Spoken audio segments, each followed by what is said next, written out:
Happening now, the beachside in Daytona Beach is flooded with law enforcement searching for this man you see here, a murder suspect who is considered armed and dangerous. She was weeks away from graduating. A nursing She's degree, beautiful. a career, a future she had spent years building. Late nights studying, early mornings at work. Every sacrifice pointed toward one finish line that was finally close enough to touch. And on one Tuesday night in Gainesville, Florida, all of it was gone. Not by accident, not by illness, by the man she was trying to walk away from. Her name was Brooke Elizabeth Smith. She was 23 years old, and this is her story. Gainesville, Florida is a college town in the truest sense. It moves at the rhythm of the University of Florida. Students coming in, students graduating out. The whole city built around that cycle of people arriving with ambition and leaving with a degree and a direction. Brooke Smith fit that picture exactly. She was a senior in the University of Florida's College of Nursing, deep into one of the demanding academic programs in the country. The BSN, Bachelor of Science in Nursing, is not a degree you coast through. It is clinical hours, board prep, pressure from every angle. And Brooke was doing it. She was close. August graduation was already on the calendar. Outside of school, she worked at YogaPod, a fitness studio in Gainesville. People who knew her described her the way you describe someone who actually makes a room feel different when they walk in. Kind, dedicated, present. She had a plan for her life, and she was working it every single day. That is who Brooke Smith was. Now, Xavionperry III, 31 years old, also living in Gainesville. By the accounts of people who knew him, including his own fammy, you can't trust nobody. You gotta do what jobs do. His cousin would later describe him simply, "My cousin was full of life." Locked up, or he been locked up. That is how the people who loved him saw him. Nowadays, you just and never that know. Matters, because it is easy in these cases to flatten people into their worst moment. To be safe, Xavionperry was a full human being before he became the name attached to this crime. The two things are both true. What is also true is this: Xavionperry had a criminal history. Charges for grand theft, domestic violence, resisting an officer. These were not rumors. These were on record. And at some point, Brooke Smith and Xavionperry were in a romantic relationship. You look like a little gangster or something. Here is where the honest answer is. The sources on the full picture of their relationship are limited. What police confirmed is basic. They were together romantically, and by the night, everything fell apart. Brooke was trying to end it. Or at the very least, she was trying to create distance between herself and Xavion. What happened inside that relationship day to day, over whatever length of time they were together? Most of that lived in private, between them, the way most relationship pain does. What came out publicly came mostly after the fact, and one of those things came from Xavion's own family. After everything happened, his cousin went online. She posted publicly. She made claims that Brooke had allegedly been in multiple relationships at the same time, had allegedly given Xavion an incurable illness. These were the family's words. Not confirmed by police, not confirmed by any official investigation. And even Xavion's cousin, in the same post where she raised those allegations, said this, and this is a direct quote: "That doesn't justify my cousin killing this young lady." So even the people who loved him, who were grieving him, who felt the need to tell his side, even they drew the line at what he did. That is where we are before we get to that Tuesday night. Two people, a relationship carrying weight that neither of them had put down, and a moment that was coming, that had been building, whether anyone on the outside could see it or not. There is a specific moment in abusive or controlling relationships that researchers and law enforcement both describe as the most dangerous point. Not the beginning, not the middle, not even the worst argument before everything breaks. The most dangerous moment is when one person decides to leave. That is not a theory. That is what the data says, consistently, across decades of domestic violence research.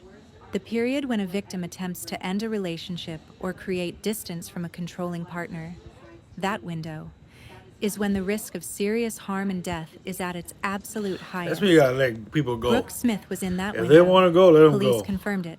But you could She tell was he was attempting to angry. end the relationship or at minimum pull back from it. He didn't want when to let her the go, to be fatal honest. confrontation occurred. That detail is not a footnote. He didn't want to. It is the Sometimes you center gotta of let what go, happened man. that night. You angry or whatever? Now Fuck think that. about what that means for a No, moment. excuse my French, y'all. The I'm very sorry. act of trying to Just protect don't herself, let people go. They trying wanna to go, do the go. right Never thing, hold nobody back. the I always healthy say. thing, the thing every resource and hotline and counselor would tell her to do. That act is what brought the danger to a head. That is the cruelty of it. And it is a cruelty that repeats itself in cases like this over and over again.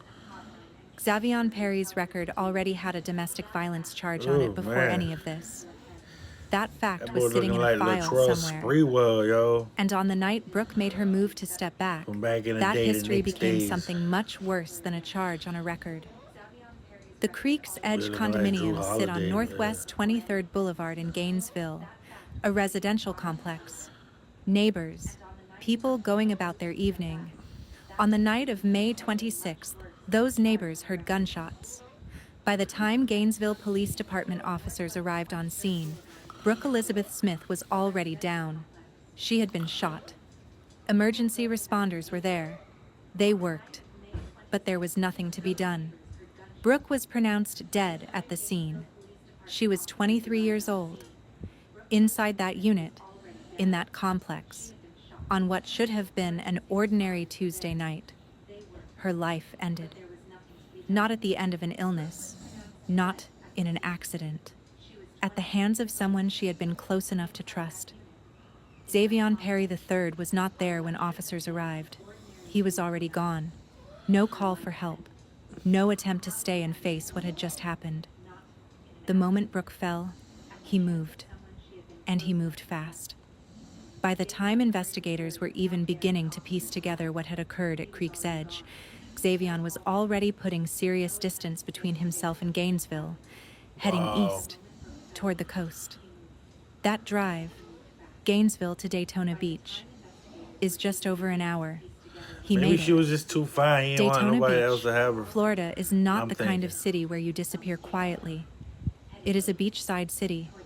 Boardwalks, tourists, the Main Street Pier stretching out over the Atlantic, music, crowds, noise. If Xavionperry thought the chaos of it would swallow him up, he miscalculated, because Daytona Beach police spotted his vehicle. They moved to pull him over. He didn't stop. Instead, Xavion hit the gas and led officers on a high-speed chase through the city. It didn't last long in terms of distance.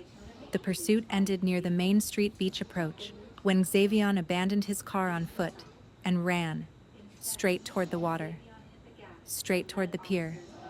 Now, if you have never seen the Main Street Pier, picture this. Wow. It extends out over the ocean, elevated above the beach below. That night, with officers closing in from behind, Xavionperry ran to the edge of that structure, and he jumped. 20 feet, straight down onto the sand. An officer on the scene said it plainly. He probably broke a bone for sure, like that's a 20-foot drop. And yet, by the time officers got down to beach level, he was gone. Video footage confirmed the jump happened. It showed him go over. And then, nothing. He had dissolved into the dark, into the beach, into whatever direction the night took him.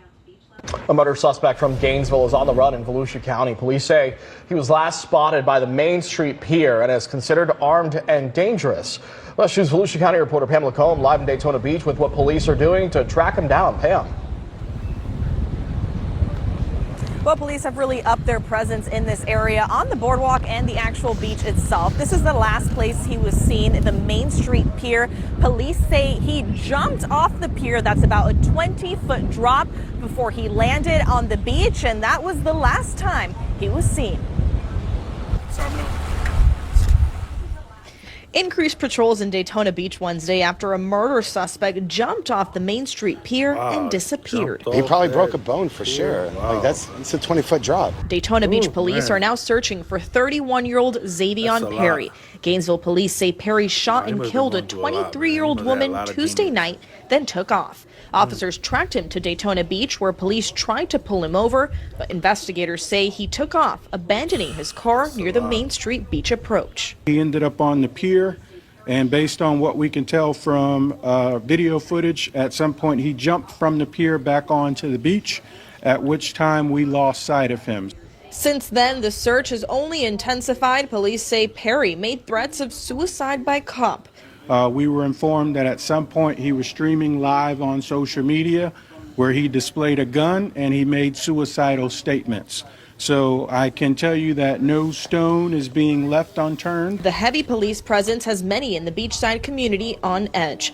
Mark Rosenthal, who manages the Main Street Pier, says officers thoroughly searched the property. They didn't find anything, but they searched the whole property thoroughly. The chief tells us Perry might no longer be in Daytona Beach, but out of an abundance of caution, they've increased their presence beachside, and they ask anyone who sees something to report it. Call 911 immediately from a safe distance, give us a full description, and let us come in and see if we can apprehend him safely. And the chief just tell us that they do have Perry's car in their custody. They have not yet recovered his gun. They do tell us they don't believe he has any family in Daytona Beach and don't believe anyone is helping him hide either. Covering Volusia County, live in Daytona Beach, Pamela Combe, WESH 2 News. But here is the layer that made this entire situation heavier than just a fugitive chase. Xavion Perry had been live on social media the whole time, streaming, while driving, while being pursued. He had a gun visible on camera, and he was making statements about not wanting to survive. Law enforcement was informed he had been expressing suicidal intent during that stream. So this was not simply a man running from consequences. This was a man who, by his own words, was not planning on making it out of that night. And that adds something to the picture that you cannot just skip past, not because it excuses anything. It never excuses what he did to Brooke. But it tells you something about where his head was in those final hours. Something had collapsed completely inside him, and he was letting people watch it happen in real time. Officers swept the pier. They searched the beach. The pier manager, Mark Rosenthal, confirmed that law enforcement went through the entire property, thoroughly. No Xavion, no gun. His car was in custody, but the man himself had simply ceased to be findable. Daytona Beach police addressed the public directly. They were honest. They did not know exactly where Perry was. They could not confirm he was even still in Daytona at that point. What they did confirm, he was armed, he was considered dangerous, and the search was not stopping. I mean that everyone already had the photo of the suspect? Okay.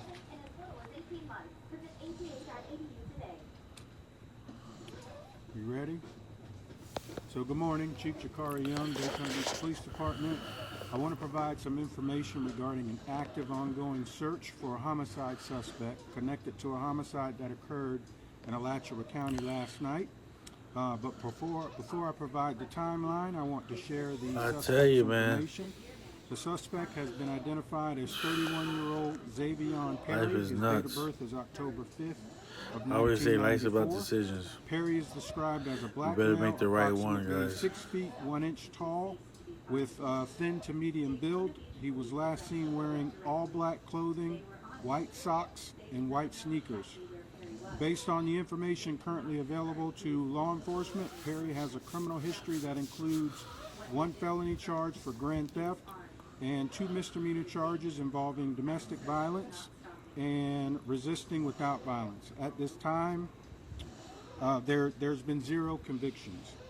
So at approximately 9:52 p.m., law enforcement in Alachua County responded to shots fired in the area where they located their deceased victim, and it was at that time that they identified their suspect as xavionperry. At approximately 11:30 p.m., the Daytona Beach Police Department was alerted through law enforcement technology that Perry was in our area.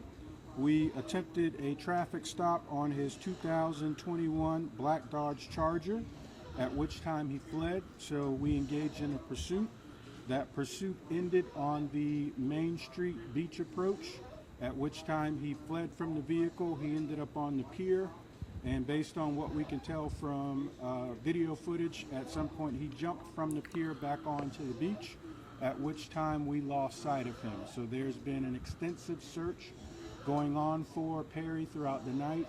All law enforcement agencies in the area have been working collaboratively to try to locate the suspect. The Volusia County Sheriff's Office, Ormond Beach PD, Daytona Beach Shores, everybody is aware.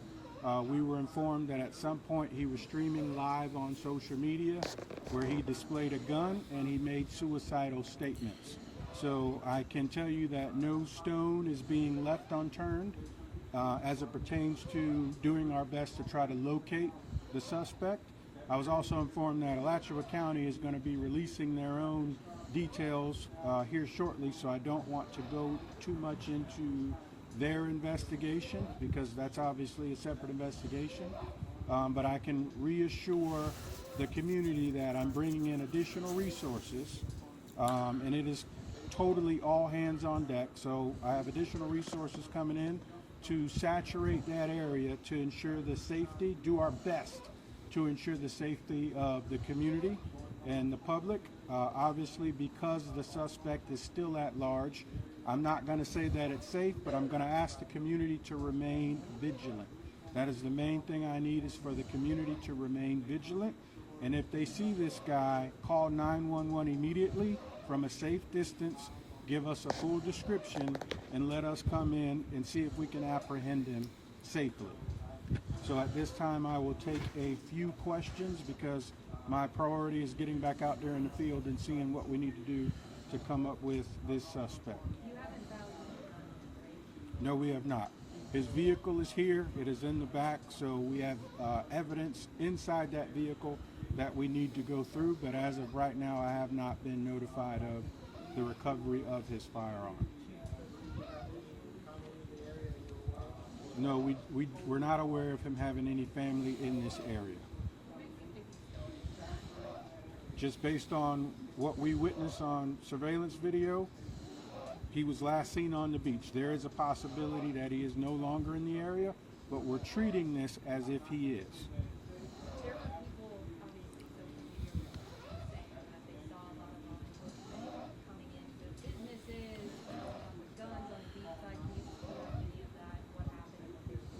So I can't speak directly to everything that took place last night, but I can tell you it was definitely an all hands on deck, and we did want to saturate that area in an attempt to locate this subject last night. Unfortunately, we were unsuccessful, but the search continues, and we will be out there until we're able to get him into custody.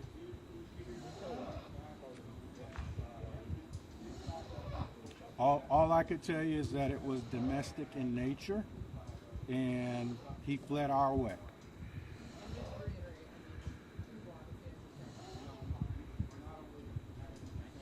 Absolutely.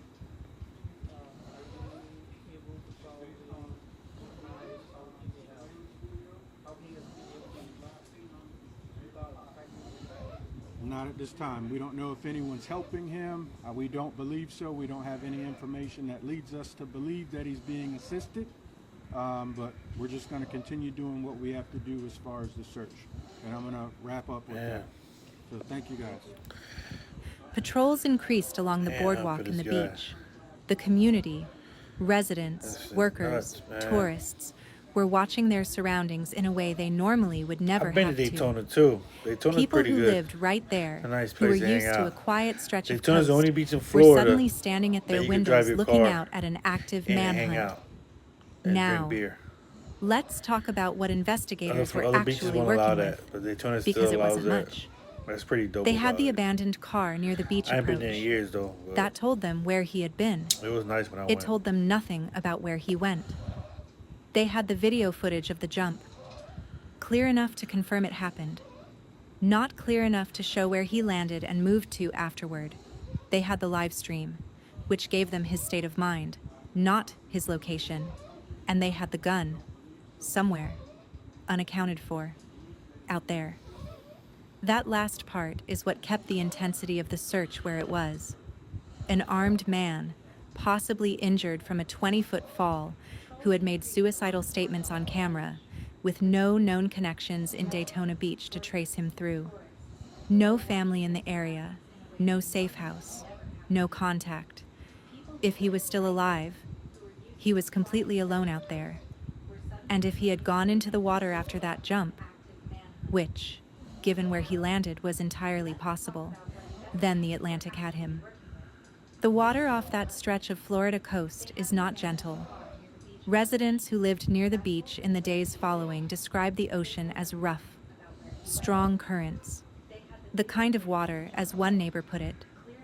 It doesn't surprise me that he drifted this far. For one day, nothing. Then 2 days, still nothing. The search continued. But the nature of what you are searching for begins to shift when hours stack up and leads go cold. Officers kept the presence up. The public was still being asked to call if they saw anything, but the silence from the beach said what no one had officially confirmed yet. Then, early on a Thursday morning, someone walking near the shore in Ormond Beach picked up their phone and called 911. They had found a body. Ormond Beach sits about 13 miles north of the Main Street Pier. 13 miles. The currents had carried him that far up the coastline. A resident across Ocean Shore Boulevard, Luis Suarez, watched from his window as deputies roped off a section of beach after the body was discovered just after 6 in the morning. He described his neighborhood the way most people who live there would. It's a very quiet neighborhood. Peaceful, you know. Usually don't see anything whatsoever. That morning, they did. Investigators moved in. And while the formal identification process would take the hours that it took, the working conclusion was immediate. The body belonged to Xavionperry III. The manhunt was over. Now to a disturbing find on the beach this morning in Volusia County. Investigators say someone found a body washed up in Ormond Beach. And as West 2's Bob Hazen reports, they believe it's an accused killer at the center of a manhunt. That man's body washed up on the sand right here behind me in Ormond Beach. And that ends the search for a man that investigators say was dangerous and a killer. It is disturbing in a way. Luis Suarez lives in the neighborhood right across Ocean Shore Boulevard in Ormond Beach, and he watched deputies rope off part of the beach here after the body was found a little after 6 this morning. It's a very quiet neighborhood, peaceful, usually don't see anything whatsoever. Investigators say they believe that body is Xavionperry, the man that police across the area had been searching for. Perry was wanted for the murder of a 23-year-old woman in Gainesville. Police there have said it was a domestic incident. Tuesday night, he was spotted in Daytona Beach. Police stopped him, but say he ditched his vehicle, ran onto the pier, and jumped off onto the beach and then disappeared. That started a manhunt. They called Perry armed and dangerous, but today a person called 911 saying they'd found a body washed up on shore almost 13 miles north of the pier. Luis says the water has been rough the past few days. So the sea was agitated, really was, and the currents were very strong. So it doesn't surprise me that it drifted this long. Officials say they are still working to confirm that that body belonged to Xavionperry, but right now they do believe that it's their man. Covering Volusia County in Ormond Beach, Bob Hazen, West 2 News. 2 days after Brooke Smith was shot and killed in her home, the man police believed pulled that trigger was recovered from the shoreline of a quiet Florida beach, 13 miles from where he had last been seen alive. There would be no arrest, no courtroom, no trial, no testimony, no verdict. The case closed in the most incomplete way a case can close, and for Brooke's family, that absence carries its own weight. A weight that the legal process, as slow and imperfect as it is, at least gives families a space to begin carrying together. The ability to sit in a courtroom, to have what happened formally acknowledged, to watch the system do what it is supposed to do. Brooke's family never got that. And that matters. There was no arrest. Let that land for a second. No courtroom. No trial date. No lawyers arguing across a room. No moment where a judge looked at the evidence and handed down a sentence. No day where Brooke's family could sit in those hard wooden seats and watch the system formally acknowledge what was taken from them. None of it. When the body recovered from that Ormond Beach shoreline was positively identified as xavionperry III, the file got marked closed, and Brooke's family was left holding a grief that had nowhere to go inside a legal system. Because the legal system only moves when there is someone left to hold accountable. For a lot of families in situations like this, the trial is not just about punishment, it is about the record. It is about having what happened to your person spoken out loud, under oath, in a room built for exactly that. Purpose. It is about the full story being pulled into the light. Every detail, every piece of evidence, every witness. It is about being heard by something larger than a comment section. Brooke's family did not get that hearing, and that absence, that specific, particular wound, does not heal the same way other parts of grief do. Now, while the investigation was still unfolding, something else was happening in parallel. The internet found this story, and the internet did what it does. People picked sides fast.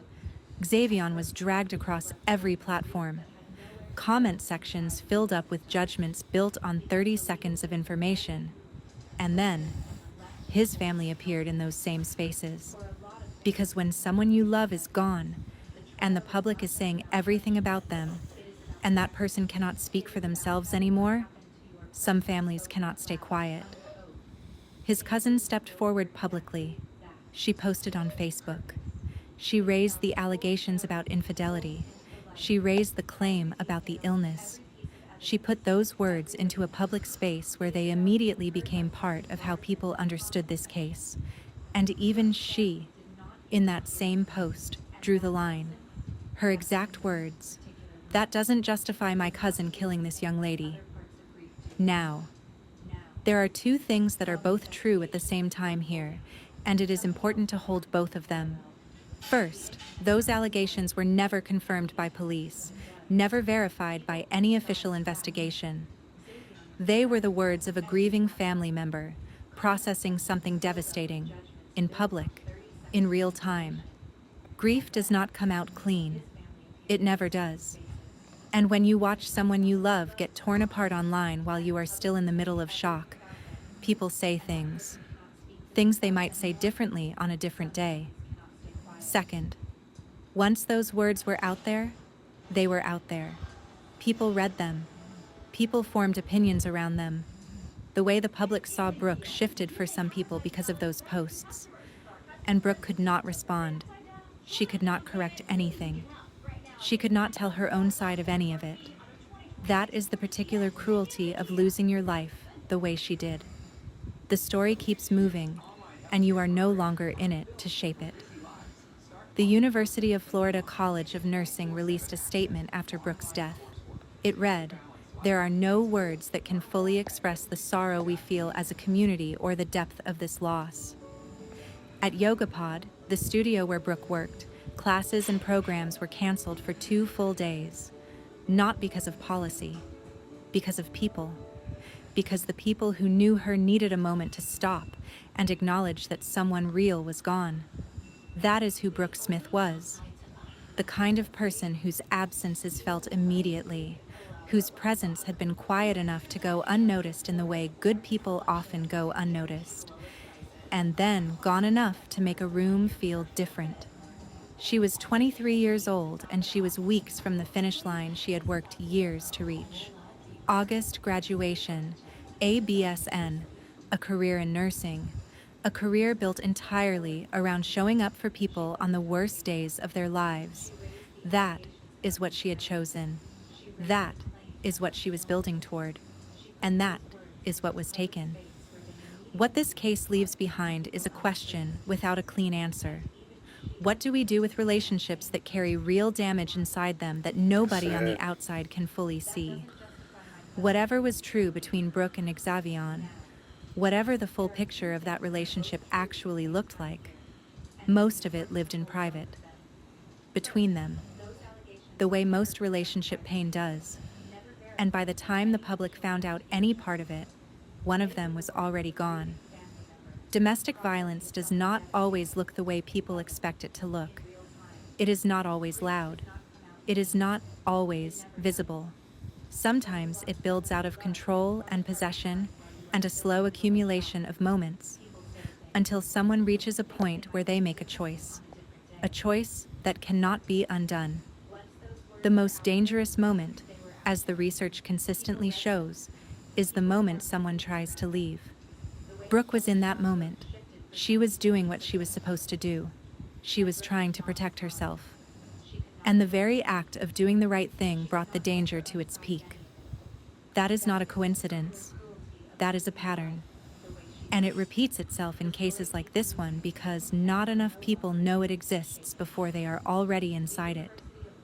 If you are in a relationship right now that feels unsafe, if you are thinking about leaving and something is telling you to be afraid of what comes next when you do, that feeling is worth listening to. The National Domestic Violence Hotline is 1-800-799-7233. Available 24 hours a day, they will help you make a plan, a real plan, not just telling you to leave, but helping you figure out how to do it safely, because the goal is to make it out. Brooke Elizabeth Smith deserved to make it out. She deserved to walk across that stage in August. She deserved to put on scrubs and go to work and build the life she had been working toward. She deserved to grow older and tell her own story in her own words. She deserved all of that. And she is gone. XavionPerry was 31 years old.